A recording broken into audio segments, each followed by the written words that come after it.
Bienvenue sur Écoute-toi, le podcast qui t'aide à maigrir en travaillant sur toi. Je suis Aurélie, psychologue et hypnothérapeute spécialisée dans les blocages inconscients qui freinent ta perte de poids. Mon objectif est de t'accompagner vers une perte de poids durable tout en prenant soin de ta santé mentale. Chaque semaine, on explore ensemble des clés puissantes issues de la psychologie et des neurosciences, du développement personnel et d'outils concrets. Tu apprendras à reprogrammer ton cerveau, à surmonter tes blocages et à libérer ton corps de ces kilos de protection.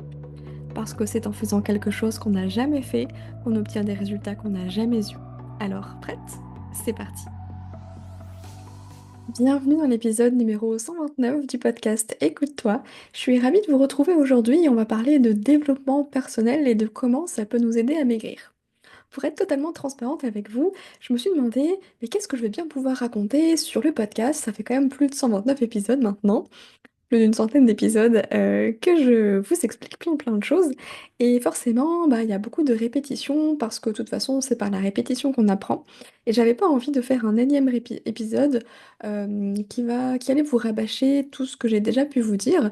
Donc je vais prendre un nouveau tournant, comme je vous l'avais déjà expliqué en début d'année. On va tabler un petit peu sur l'aspect développement personnel, travail sur soi, introspection, toujours avec le lien pour maigrir bien entendu, parce que bah, c'est quand même le but de ce podcast. Donc bah écoutez, on va commencer avec ce premier épisode de cette série, comment le développement personnel peut aider à maigrir.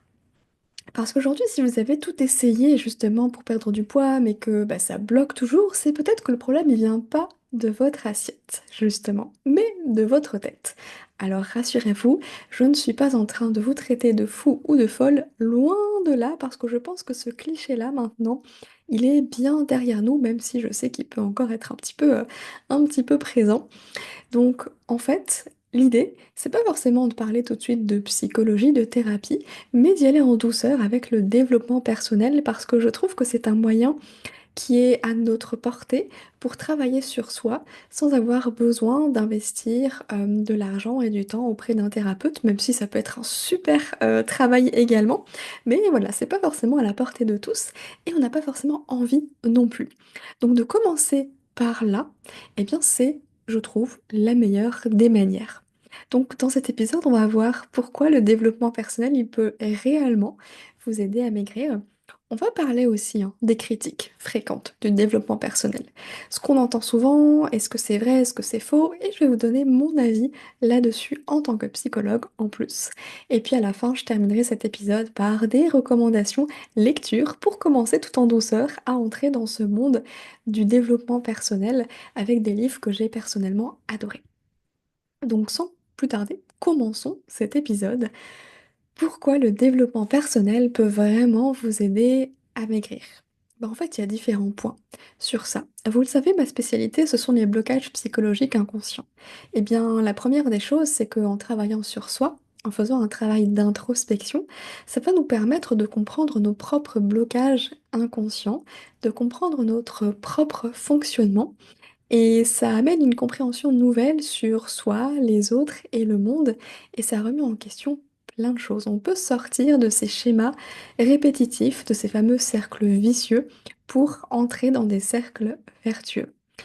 Je le dis souvent, mais je vais le répéter encore une fois, ça ne fait jamais de mal, la prise de poids, le surpoids, c'est pas le problème. C'est juste un symptôme d'une cause plus profonde. Le problème, c'est que beaucoup de personnes aujourd'hui cherchent la solution dans la partie émergée de l'iceberg, donc ce qui se voit à l'extérieur. Elle essaye d'agir uniquement sur le poids, alors que c'est pas le poids, le problème, c'est ce qui a amené à une prise de poids. Et donc, bah, forcément, la solution qui ne fonctionne pas à long terme, vous le savez maintenant, ce sont les régimes, puisque la vraie clé, elle se trouve dans le rapport à soi-même, dans le rapport à la nourriture, dans sa propre histoire. Et c'est en cela que le développement personnel, il peut aider à aller creuser un peu plus en profondeur que juste gratter à la surface en travaillant son équilibre alimentaire et son activité physique. Je dis pas qu'il faut pas le faire, je dis que c'est pas suffisant et qu'en réalité, encore une fois, c'est pas là que se situe le problème généralement.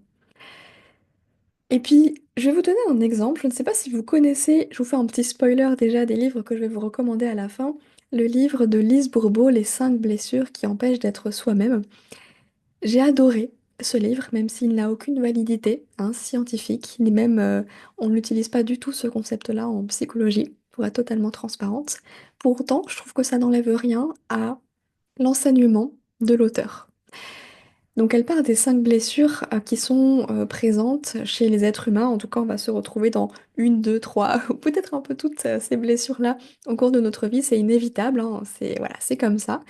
Et pour vous donner un exemple très concret, si vous faites partie de ces personnes qui souffrent d'une blessure de rejet, par exemple, eh bien, le poids peut être un moyen inconscient de se protéger des autres, du monde et du potentiel rejet avec justement cette couche de protection, ce surpoids. Dites-moi d'ailleurs dans les commentaires si un épisode dédié aux 5 blessures, ça vous intéresserait. On aille creuser un petit peu chacune des 5 blessures, que je vous explique un petit peu, si jamais vous n'avez pas envie de lire le bouquin, en quoi ça consiste, quel est le masque qui est associé, quel comportement on va avoir finalement, et surtout comment ça se retranscrit dans le domaine du poids, du surpoids, de la perte de poids, de la prise de poids, tout ça, tout ça. Donc, voilà, dites-moi un petit peu dans les commentaires si ça vous intéresse ou mettez-moi un petit pouce, voilà, si vous êtes sur YouTube. Ce serait un grand plaisir de faire cet épisode avec vous. La deuxième chose, ça va être l'opportunité de travailler sur quelque chose qu'on met souvent de côté dans l'envie de maigrir, c'est soi-même, c'est-à-dire l'amour de soi et l'image corporelle. Parce qu'aujourd'hui, si vous êtes en guerre avec votre corps, en fait, le cerveau il va toujours être en mode résistance. Je le dis souvent, on ne perd pas de poids contre soi, mais bien avec soi. Et c'est hyper important de le garder en tête parce que les personnes qui ne s'aiment pas, et au-delà de ça, qui se détestent profondément, elles finissent souvent par s'auto-saboter avec la nourriture. Elles vont manger jusqu'à se faire mal au ventre. Elles peuvent même, vous savez, on peut avoir des comportements autodestructeurs sans aller jusqu'à des scarifications ou ce genre de choses. Ça peut être prendre plaisir, je ne sais pas, à, à s'arracher la peau là autour des ongles, ce genre de choses. Ça peut paraître anodin, mais pour autant, ça peut être un peu sous-jacent à cette idée qu'on ne s'aime pas, qu'on se déteste et du coup qu'on se fait du mal. Et au-delà de ça, qu'on ne mérite pas de réussir, de maigrir, d'être heureuse. Bref, vous mettez les qualificatifs que vous voulez derrière. Donc travailler sur l'amour de soi, c'est aussi hyper important et le développement personnel, il permet aussi tout ça. Et je vous partagerai encore une fois des ressources bibliographiques à la fin de l'épisode parce que j'en ai en tête et que j'ai adoré vraiment.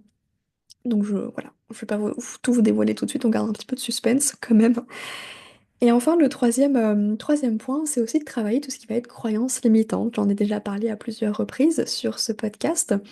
On a plein de croyances, hein, dans tous les domaines confondus. Mais quand on est sur le domaine de la perte de poids notamment, on va retrouver beaucoup de croyances sur la nourriture, sur l'alimentation. Vous savez, ces fameux aliments qui font maigrir, ces aliments qui font grossir, ces bons aliments, ces mauvais aliments, etc., etc.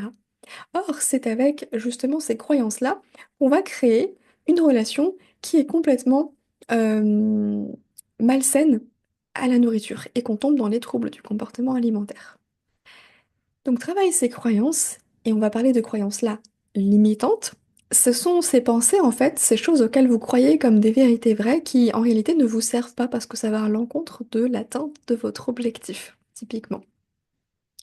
Exemple, si vous vous dites, les femmes de ma famille, elles ont toujours été en surpoids, donc moi aussi, ça c'est une croyance limitante parce que quelque part, vous vous empêchez inconsciemment de maigrir par loyauté familiale, potentiellement.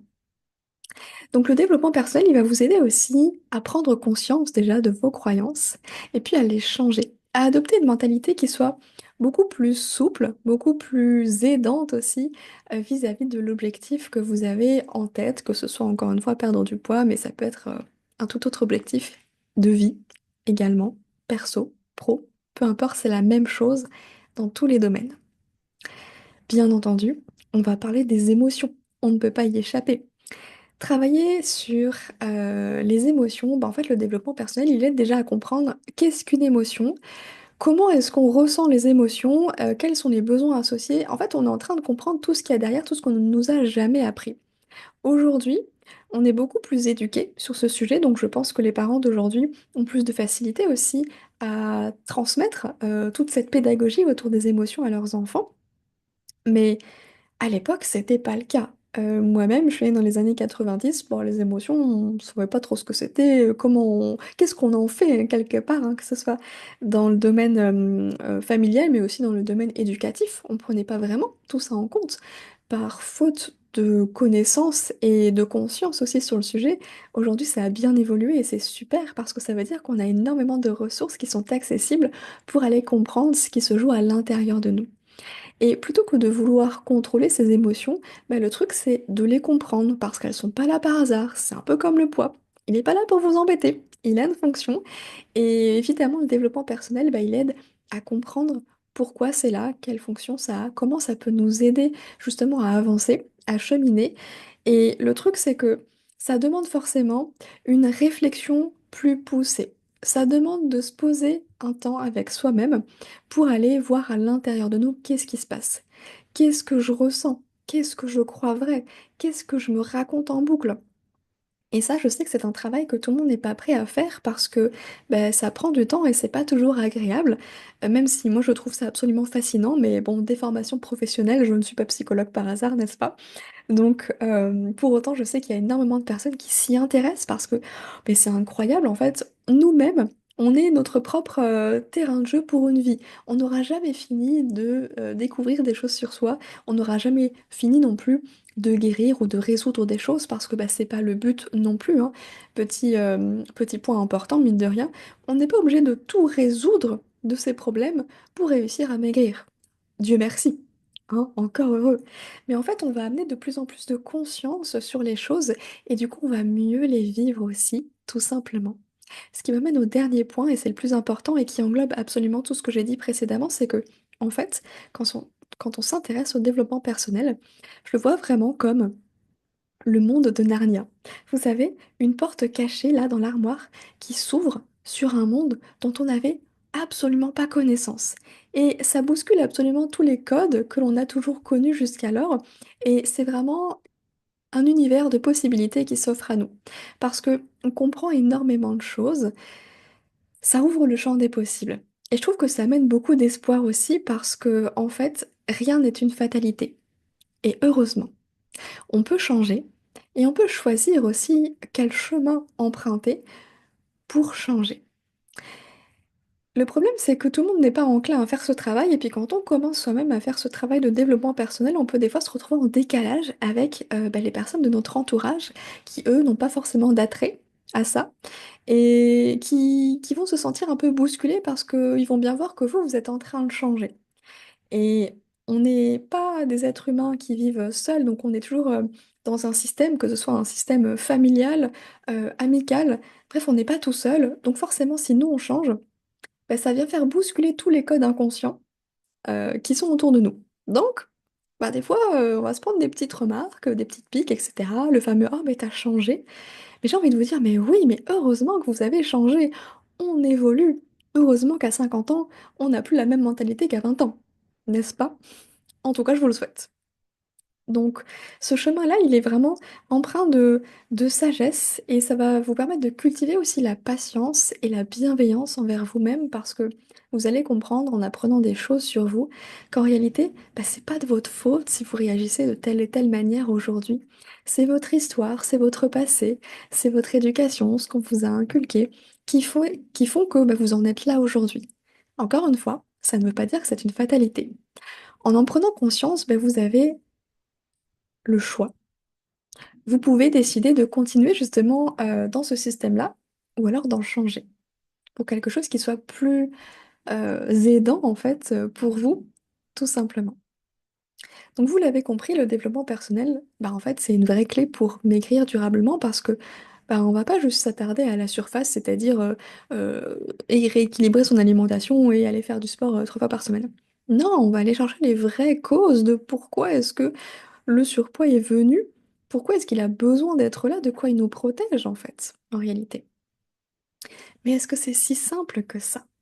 Et c'est là où j'ai envie de partager un petit peu les critiques que l'on peut voir ici et là sur le développement personnel, parce que il y a des choses avec lesquelles je suis d'accord, et d'autres avec lesquelles je suis pas d'accord et ça m'agace profondément. La première critique qu'on peut faire au développement personnel, c'est le côté trop simpliste. Le côté, bah, il suffit pas de penser positif pour que toute notre vie change. Alors je suis à la fois d'accord et à la fois pas d'accord, parce que en fait, on est en train, encore une fois, de réduire le développement personnel à un élément, et c'est pas suffisant parce que c'est bien au-delà de ça. Vous l'avez compris. Moi, je trouve que le développement personnel, la psychologie, ça se rejoint énormément. Je vais vous faire une confidence en tant que psychologue, j'ai passé 5 ans à la fac, j'ai appris beaucoup de théories. Donc, ces 5 ans d'université m'ont apporté beaucoup d'aspects théoriques, de façon de penser, de cadre, etc. Par contre, en sortant de là, bah, j'étais complètement dépourvue d'outils et je me sentais absolument pas capable d'accompagner bah, des patients parce qu'il me manquait bah, l'aspect pratico-pratique. C'est là où le développement personnel m'a fourni des outils concrets aussi pour réellement passer de la théorie à la pratique, tout simplement, parce qu'on n'a pas juste envie de raconter sa vie, ok, ça va pas, et de rien faire pour que ça change, parce que bien sûr qu'en parler, c'est le premier pas, mais pour qu'un changement opère, bah, il faut passer à l'action aussi. Et ça, faut pas l'oublier, mine de rien. Donc c'est pour ça que j'adore proposer des outils, des exercices, des choses concrètes pour, ok, on a compris, maintenant on en fait quoi là de cette prise de conscience pour cheminer encore davantage. Donc la critique de c'est trop simpliste, il suffit pas de penser positif pour que notre vie change, bien sûr, parce qu'il manque le passage à l'action. Et pour autant, il ne me semble pas que dans le développement personnel, on nous empêche de passer à l'action. Parce qu'au contraire, on nous fournit des outils pour. Et puis, mine de rien, j'ai envie de vous dire que, bah ouais, commencer à travailler sur son mindset par la pensée positive, sortir de cet état de victime, entre guillemets, de ne faire que se plaindre et ne jamais changer les choses, bah ça aide pas non plus. Donc la pensée positive, bah oui, je suis désolée, mais pour moi, c'est le premier pas. C'est le premier pas. Tout ce qui va être gratitude. C'est des choses basiques qu'on entend tellement aujourd'hui, mais qui prend vraiment la peine de le faire? Vraiment, dites-moi. Même moi, de mon côté, j'arrive pas à m'y tenir. J'arrive pas tous les soirs à me dire, tiens, quelles sont mes 3 gratitudes de la journée? Parce qu'on est humain et c'est totalement ok. C'est plus entraîner son cerveau à voir les choses de manière positive. C'est d'ailleurs pour ça que bah, chaque mercredi, dans le groupe de l'Académie Mincir Autrement, j'incite bah, les membres à partager leur victoire du moment, leur fierté, leur célébration, leur réussite, même des toutes petites choses, parce que c'est en se focalisant sur ce qui va bien qu'on arrive aussi bah, justement à avancer. Parce que si on est tout le temps focalisé sur ce qui va pas, sur les mauvaises nouvelles, bah, en réalité, bah, déjà ça nous plombe le moral, hein, donc on va pas aller très très loin avec ça. Et puis ça va pas nous pousser à passer à l'action parce qu'on va tomber dans une sorte de léthargie, procrastination, bref. Et ça aide pas non plus. Donc, bah oui, je suis désolée, mais moi je suis pour la pensée positive parce que, à mon sens, c'est vraiment la première graine à planter pour travailler son mindset. Bien entendu, ça ne fait pas tout. C'est pas suffisant tout seul, mais pour autant, bah, c'est essentiel de commencer par là. La deuxième critique qu'on peut entendre, c'est le côté que c'est très culpabilisant. Parce que quand on parle justement du fait que nos pensées créent notre réalité, on peut avoir tendance à se dire que bah du coup si on a vécu des trucs pas cool dans notre vie, c'est de notre faute.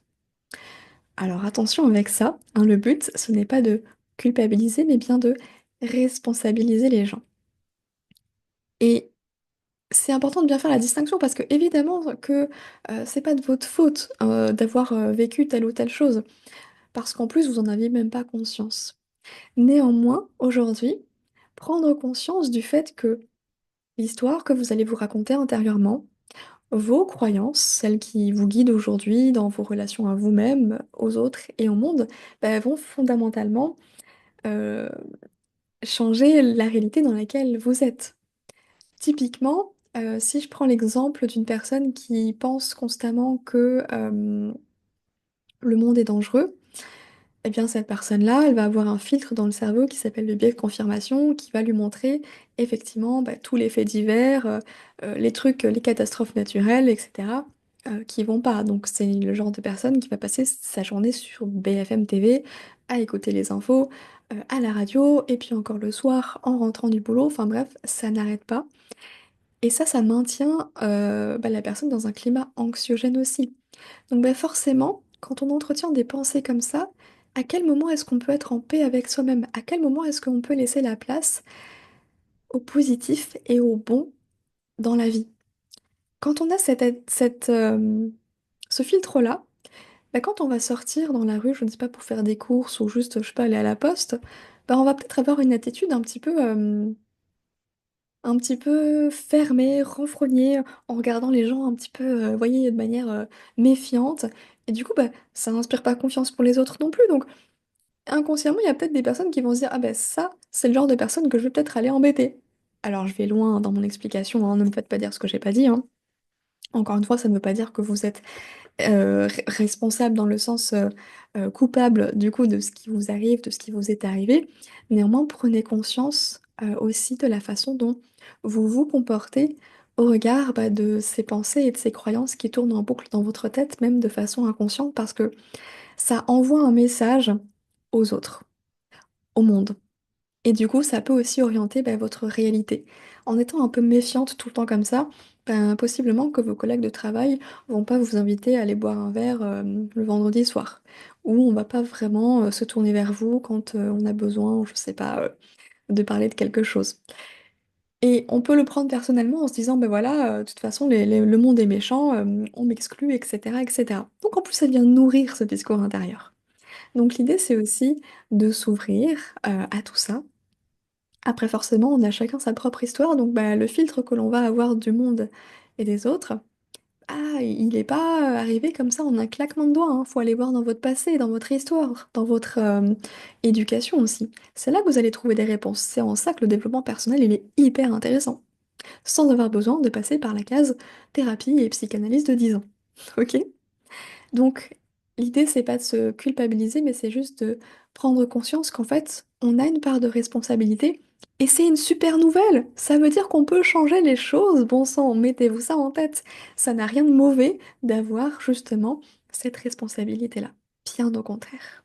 Mais j'entends que ça peut être une charge que beaucoup n'ont pas envie d'assumer, mine de rien. Et puis, la troisième critique que je voulais aussi aborder à propos du développement personnel, c'est le fait que il suffit, entre guillemets, de... alors là, je vais être d'accord, par contre, que c'est un peu le fameux, quand on veut, on peut. Il suffit juste de le vouloir, etc., etc.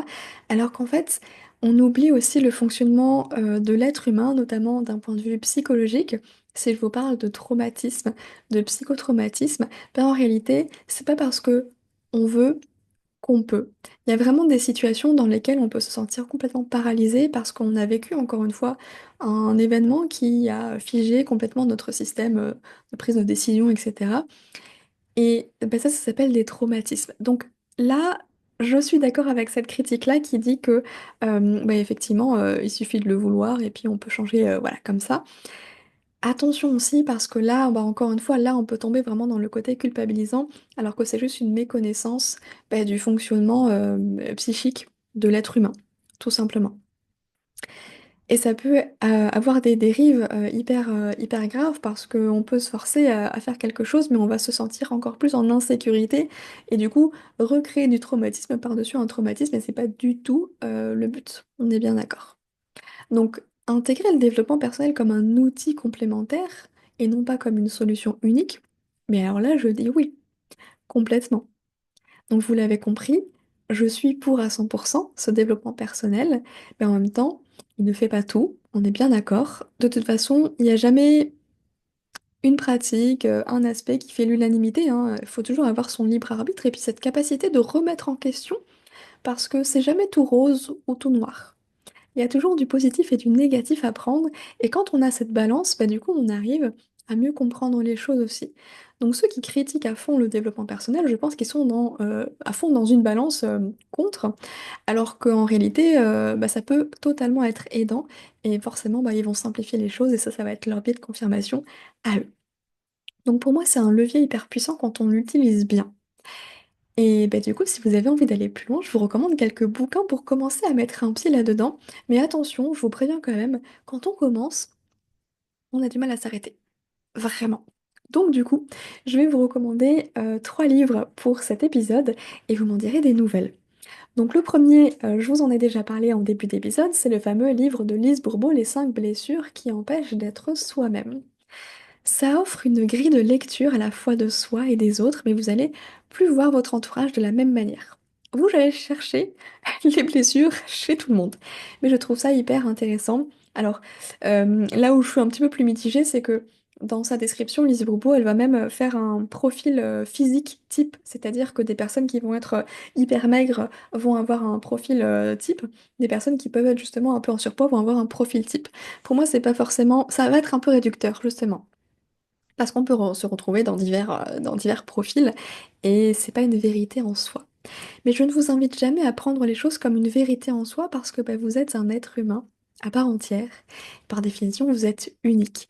Même s'il y a des mécanismes qui font que bah, forcément on a tous des points communs hein, ici et là. C'est pour ça que la connaissance de soi et puis même tout ce qui est les outils, les tests psychologiques pour nous mettre entre guillemets dans des cases, ben on adore ça, même si on déteste être dans une case en particulier. Mais l'idée, c'est juste d'avoir une compréhension nouvelle de soi-même. Mais ne le prenez jamais comme une vérité en soi, faites-le toujours passer par le filtre de votre libre arbitre et de votre critique intérieure, tout simplement. C'est voilà, c'est du bon sens, prenez cette responsabilité-là, s'il vous plaît. Le deuxième livre que je voulais partager ici, c'est un livre de Louise Hay, qui s'appelle Transformer votre vie. Alors celui-là, je l'ai adoré. Il faudrait d'ailleurs que je le relise parce que je sais que je l'ai lu dans mes premières années hein, de développement personnel. Lise Bourbeau aussi d'ailleurs. Mais vraiment, elle fait le lien entre les pensées, le corps et du coup là, on est vraiment à fond dans la pensée positive, la pensée crée la réalité, etc., etc. Mais alors vraiment, j'ai adoré.